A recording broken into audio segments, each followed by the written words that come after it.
हाँ, बताएंगे। रात को आपने इस्तीफा सोशल मीडिया पर अपना पोस्ट कर दिया है। जी पहले भी आपने कहा था, अब किन वजहों को बताकर आपने ये सब क्या कुछ लिखा है उसमें एक्सप्लेन कर देंगे? सर, ये जो वजह है, सबसे बड़ी वजह तो यही है कि स्थानीय नीति, नियोजन नीति खतियान आधारित का लागू ना होना, और यही हमारी सबसे बड़ी डिमांड थी, क्योंकि सारी चीज़ें बस इसी में निहित है।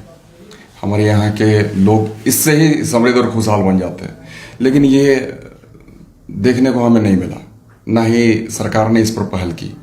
दूसरी बात है कि ये जो भाषाई अतिक्रमण का दौर जो सर चालू है, तो ये अब तक नहीं रुका। इन लोगों ने जिस तरीके से हमारे यहाँ झारखंड में तमाम बाहरी भाषाओं को, भोजपुरी, मगही, अंगिका, और उसके साथ साथ में उड़िया, बांग्ला और उर्दू को क्षेत्रीय भाषा में शामिल कर रखा है, जो कि मुनासिब नहीं है। और हम नहीं समझते हैं कि इन सारी चीज़ों को शामिल करके जिस तरीके से ये रोजगार सुनिश्चित करवाना चाहते हैं, तो कहीं भी हमारे हित में है या झारखंडियों के हित में है। ये इस तरीके से काम करना बिल्कुल बेमानी है और हम इसका विरोध करते हैं। और इन सारी चीज़ों को लेकर ही हमने अपना इस्तीफा दिया, चूँकि 1 महीने का हमारा अल्टीमेटम था। इन 1 महीना में इनकी ओर से कोई पहल नहीं हुआ, इसलिए मैं झारखंड मुक्ति मोर्चा से इस्तीफा दे दिया। अब आगे क्या करेंगे आप? सर, आगे हमारा एकमात्र ध्येय और सोच है, समृद्ध झारखंड, खुशहाल झारखंड कैसे बने, उसके लिए हम उस मार्ग पर आगे बढ़ेंगे। और हमारे यहाँ के बहुत सारे जो क्रांतिकारी वीर सपूत जो पैदा हुए हैं, वो हमारे प्रेरणा स्रोत हैं। हम बिरसा मुंडा की बात करें, सिद्धू कान्हू, चांद भैरव, नीलांबर पीताम्बर, शेख भिखारी, रघुनाथ महतो, शक्तिनाथ महतो, या फिर हम शहीद निर्मल महतो की बात करें, हम वीर शिबू सोरेन जी की बात कर लें, तो ऐसे लोग हमारे प्रेरणा स्रोत हैं सर। हम इनके राह को अपना कर आगे बढ़ेंगे, और इनका जो सोच और सपना था समृद्ध खुशहाल झारखंड बनाने का, उस सोच को हम पूरा करने की कोशिश करेंगे। अभी हाल ही में भाषा पर बड़ा फैसला लिया है, यूटर्न एक तरह से माना जाए, तो अब आगे क्या, किन डिमांड को लेकर आप आगे पहल करेंगे? यूटर्न सर, किसको आप यूटर्न कर रहे हैं? कौन सा यूटर्न आप बता दीजिए। बोकारो धनबाद के लिए सर आप बताइए, पूरे 24 जिला में आपने भाषा को डाल दिया, और आप बोकारो और ये में हटा दे रहे हैं, तो कौन सा बड़ा काम कर दे रहे हैं? डाला किसने था? सरकार ने डाला था। हटा कौन रहा है? सरकार हटा रही है। मतलब आप ही हमें पीन चुप होइएगा और आप ही हमारा इलाज करिएगा।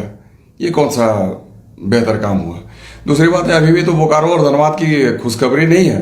ये उर्दू है, बंगला है, ये कहाँ की भाषा है? हमारे यहाँ की तो उर्दू की नहीं है।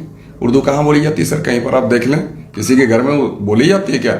हमारे यहाँ भी बहुत सारे मोहम्मडन हैं, मुस्लिम समुदाय के लोग हैं, तो वो लोग तो हमारे यहाँ पचपरनियाँ बोलते हैं। रांची आप यहाँ पर हिंद पीढ़ी चले जाइए और बड़ा तबका यहाँ पर रहता है, कहीं पर किसी के घर में उर्दू बोले जाते हैं क्या? नहीं बोले जाते हैं। बंगाली जो है तो बांग्ला सर हमारे यहाँ की भाषा नहीं। दूसरी बात है, मगही, भोजपुरी, अंगिका, आप चले जाइए संथाल में इन लोगों ने दे रखा है अंगिका वालों को सिर्फ और सिर्फ खुश करने के लिए। आप भोजपुरी अब बताइए, यहाँ पर भोजपुरी और मगही यहाँ पलामू प्रमंडल में आपने दे रखा है, क्यों? क्या ये इससे हमारे यहाँ के लोग खुश होंगे और यहाँ के लोगों को रोजगार मिलेगा? क्या आप खतियानदारियों के साथ न्याय कर रहे हैं? आप उड़िया यहाँ पर डाल के खतियानदारियों के साथ न्याय कर रहे हैं, तो ये हमारे साथ नाइंसाफी है और इसका हम पुरजोर विरोध करते हैं, करते रहेंगे जब तक कि हमें न्याय नहीं मिल जाता है, जब तक कि हमें इंसाफ नहीं मिल जाता है। खतियानदारियों को न्याय देना होगा और दिलाना होगा। हम उसके लिए प्रयासरत हैं, संघर्षरत हैं। आज से ही हमारा आंदोलन का आगाज होगा, आज से ही हम आंदोलन की मार्ग पर आगे बढ़ेंगे। किन किन मुद्दों पर आप फोकस करेंगे? सिर्फ और सिर्फ स्थानीय नीति, नियोजन नीति। क्योंकि हमने पहले भी कहा कि स्थानीय नीति और नियोजन नीति अगर हमारे खतियान आधारित बना दिए जाए तो हम झारखंड को समृद्ध और खुशहाल बना सकते हैं सर। आज जो हमारे यहाँ के जो बच्चे बेरोजगार हो जा रहे हैं, इन 21 सालों में हमने देखा है कांग्रेस पार्टी, इन तमाम पार्टियों को हमने देखा और तमाम पार्टियां इस सत्ता में आसीन रही, भारतीय जनता पार्टी और कांग्रेस, भारतीय जनता पार्टी और आजसू पार्टी, ये सबसे अधिक दिनों तक सत्ता में रही है। और इनके जरिए भी जो नियम बनाए गए, किसी भी तरीके से कहीं से भी ये हमारे झारखंडियों के हित में नहीं थे। ये लोग 85 वाली नीति ले लाए थे, आज ये हेमंत सोरेन जी ले ला रहे हैं। जो मैट्रिक पास करेंगे और इंटर पास करेंगे वो यहाँ के स्थायी हो जाएंगे, वो यहाँ पर नौकरी कर सकते हैं। तो तमाम दल जो भी अब तक सत्तासीन रहे हैं, सारे के सारे झारखंडी मानसिकता के साथ खिलवाड़ करने का काम किए हैं, झारखंडियों को छलने का काम किए हैं। तो ऐसे तमाम लोगों के विरोध में हमारा ये अभियान होगा। कौन सा खतियान की बात करते हैं? 1932 पर तो विवाद है, तो क्या होना चाहिए आधार? सर, ये विवाद नहीं है।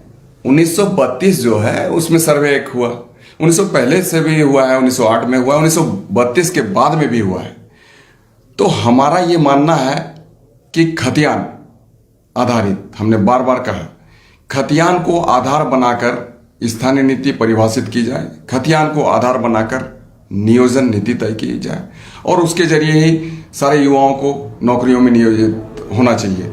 तो हमारा ये मानना है, हमारा नहीं, यहाँ के हर एक व्यक्ति का मानना है कि खतियान आधारित स्थानीय नीति बननी चाहिए।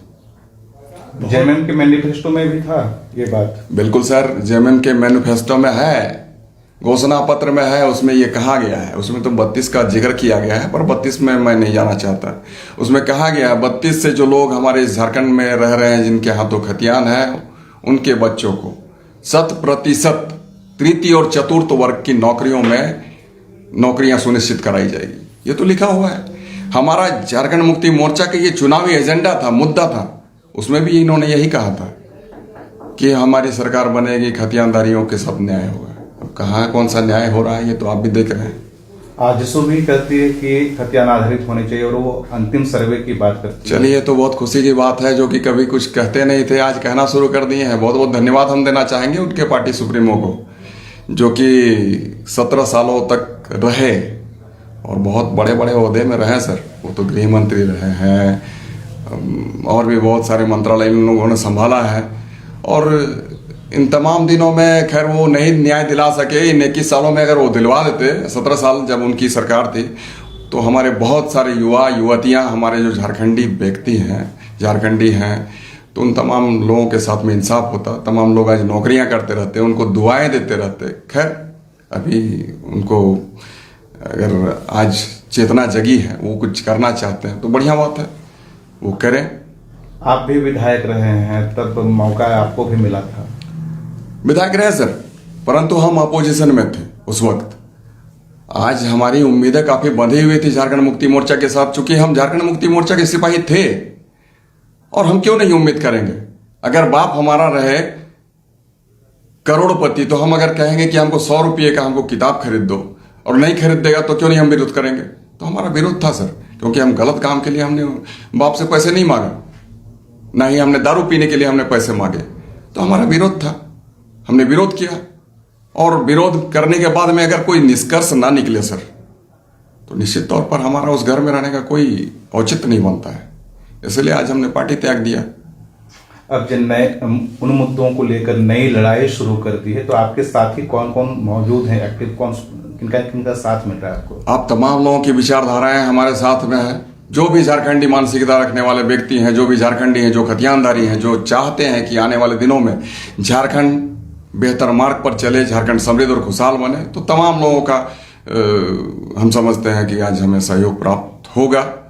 और निसंदेह, चूंकि हमने और भी लोगों ने कभी सपनों में सोचा होगा या सोचते होंगे या फिर नहीं सोचे होंगे कि झारखंड हमारा अलग होगा, लेकिन हमारे क्रांतिकारी साथियों ने, निर्मल महतो, शिबू सोरेन जी, ऐसे तमाम लोगों ने इस झारखंड को अलग किया।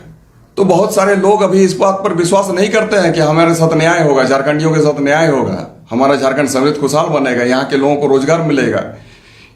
तो उन तमाम लोगों को हम यही कहना चाहते हैं कि जिस तरीके से झारखंड अलग हुआ भाई, ठीक उसी तरीके से एक एक झारखंडियों को न्याय मिलेगा और झारखंडी मजबूत होंगे, खतियानदारियों के हाथों में रोजगार होगा और सुखद समृद्ध झारखंड का कल्पना जो हमारे निर्मल बाबू किया करते थे, विनोद बाबू किया करते थे, बिरसा मुंडा और सिद्धू कान्हू चांद भैरव जो भी एक सोच रखते थे कि हमारा समृद्ध बने ये क्षेत्र प्रदेश, तो वो जरूर देखने को मिलेगा।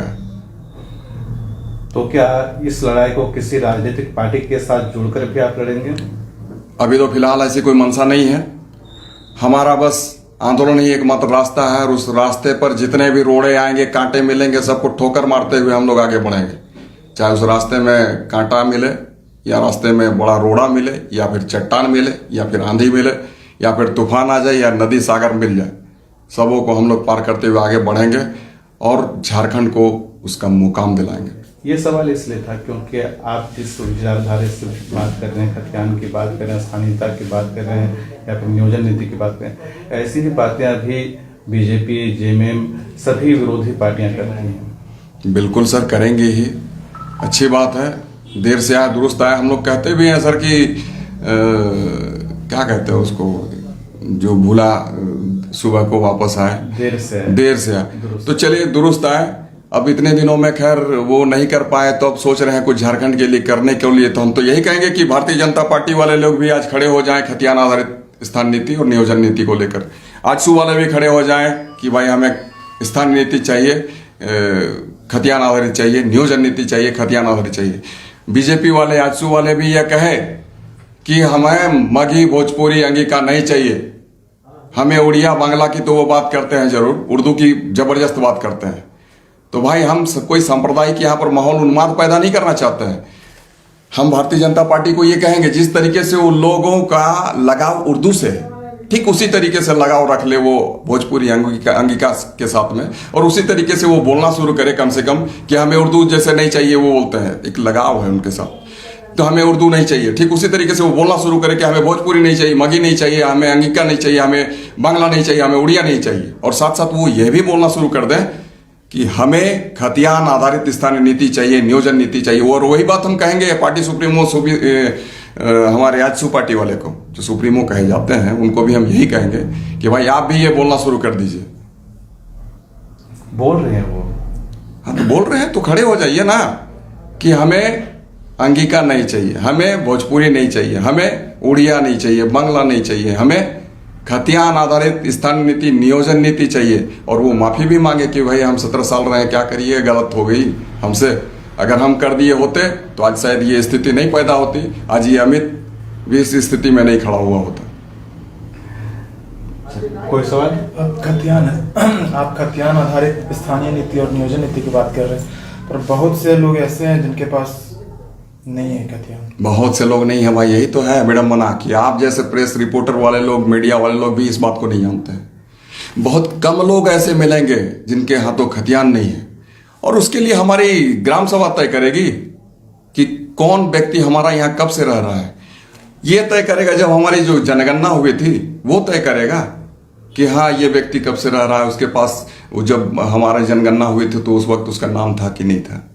तो ऐसे हैं, तरीके हैं, लेकिन वैसे बहुत कम लोग मिलेंगे भाई, बहुत कम लोग। तो उसको भी हम लोग चिन्हित करने का काम करेंगे।